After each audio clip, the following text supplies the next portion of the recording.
اور پھر تو میرے ساتھ ایک جگہ چل۔ میں نے کہا کہاں؟ تو کہنے لگی بس جہاں کہہ رہی ہوں وہاں چل۔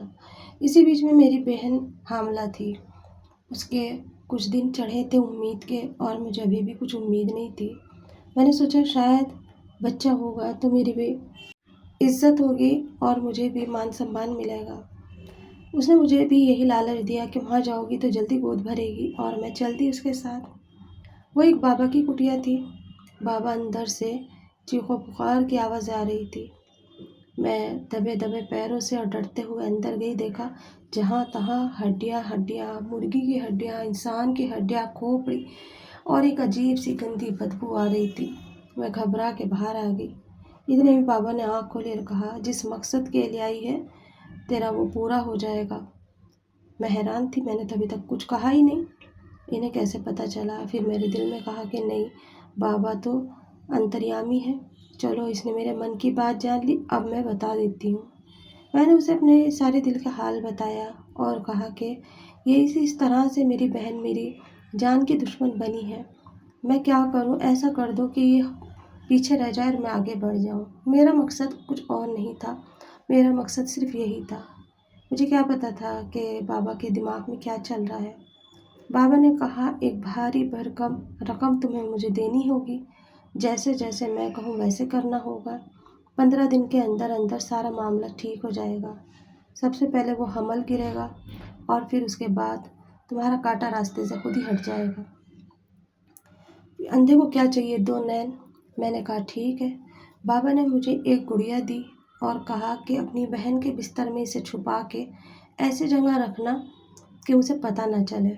وہ کالی سی ایک گڑیا تھی، اس کے اندر سے ایک عجیب سی گندی بدبو آ رہی تھی۔ میں نے جیسے تیسے اس کے کمرے کے اندر جا کر کے اور اس کے بستر میں اسے چھپا دیا۔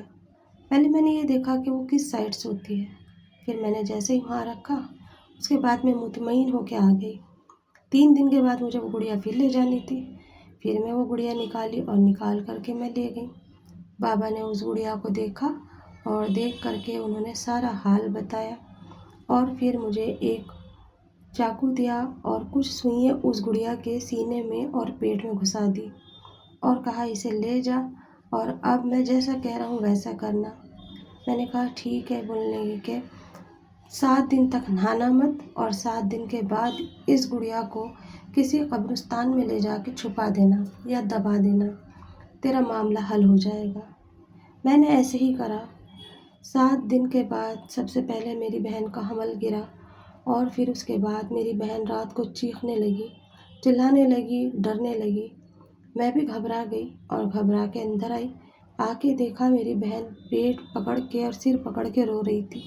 کہنے لگی سر میں ایسا لگ رہا ہے جیسے کوئی ہتھوڑے بجا رہا ہو، پیٹ میں ایسا لگ رہا ہے جیسے کوئی میرا پیٹ کاٹ رہا ہو، مجھے پتہ نہیں کیا ہو رہا ہے، تو مجھے بچا لے۔ جب وہ یہ چیز کہنے لگی تو میں نے اس کا منہ دیکھا، آخر کون تھا؟ میں پریشان ہو گئی کہ آخری کیا ہو رہا ہے۔ وہ ساری چیزیں میں بھول گئی کہ میں نے اس کے لیے کیا کیا کرا۔ میں سوچا یہ شاید اس کے حمل گرنے کی وجہ سے سیپٹک ہو گیا۔ ڈاکٹر کے یہاں لے گئے، وہاں پہ جانے کے بعد ڈاکٹر نے بھی کہا کہ میں نے سب چیزیں چیک کر لی ہیں، کچھ بھی نہیں ہے۔ اور اس طرح سے میں اپنی بہن کو تڑپتا ہوا، سسکتا ہوا لے کے گھر پر آ گئی۔ گھر آنے کے بعد جب تک انجیکشن لگا رہتا میری بہن خاموش رہتی، سوتی رہتی، اور جیسے ہی رات کے 12 بجتے اچانک اس کی آنکھ کھل جاتی اور وہ چیخ پکار ایک کرنے لگتی۔ یہی عالم چلتا رہا، اور پھر اس کے بعد ایک دن اچانک میری بہن سوتی کی سوتی رہ گئی۔ بعد میں وہی لڑکی جو مجھے لے کے گئی تھی کہنے لگی تیرا کام پورا ہو گیا، تیرا راستہ ہٹ گیا، نہ ہی تو نے لاٹھی سے سانپ کو مارا، سانپ بھی مر گیا۔ میں اس کا منہ دیکھ رہی تھی کہ آخر بابا نے یہ کیا کر دیا، میری بہن کو ہم سے چھین لیا۔ جس ٹائم میری بہن کا انتقال ہوا میں بہت رو رہی تھی، اور اندر سے ایک عجیب سی بے چینی تھی کہ شاید یہ وہی جادو کا عمل تو نہیں، لیکن دل ماننے کو تیار نہیں تھا۔ مجھے تو یہ ایک ایسا لگ رہا تھا جیسے کسی نے میرے ساتھ ناٹک کرا ہو یا مجھے جھوٹ بہکا کے میرے پیسے ایٹھ لیے ہوں۔ یہ نہیں پتہ تھا کہ واقعی میں وہ کالا جادو تھا اور اس نے ہم سب کی خوشیاں چھین لی تھی۔